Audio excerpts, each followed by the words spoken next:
বেশ কয়েক বছর আগে দূরদর্শনে অথবা স্টার আনন্দে সৌমিত্র চ্যাটার্জি এবং সাবিত্রী চট্টোপাধ্যায় এই দুজন অসামান্য অভিনয় প্রতিভার অধিকারী নায়ক নায়িকা একটা কথোপকথনে বলেছিলেন, নেহাত ঠেকায় পড়লে বড় পর্দার অভিনেতা অভিনেত্রীরা ছোট পর্দার সিরিয়ালে অভিনয় করেন।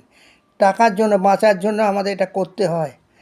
আজ শুনে অবাক হচ্ছি আমি, সাবিত্রী চট্টোপাধ্যায়ের শরীরের চামড়া কুঁচকে গেছে বলে সিরিয়াল থেকে বাদ পড়েছেন। এই অসামান্য অভিনেত্রী মঞ্চে, চলচ্চিত্রে দুটো ক্ষেত্রেই ছিলেন সফল। 1980 সাল অবধি দিদির সঙ্গে আমার যোগাযোগ ছিল। তারপরে খুব কম দেখা হতো, স্টুডিওতে যাবার সময় পেতাম না। দিদির সঙ্গে আমি দুটো ছায়াছবিতে অভিনয় করেছিলাম, সুশীল মজুমদারের পরিচালনায় ভাঙাগড়া এবং সলিল সেনের পরিচালনায় প্রিয়া।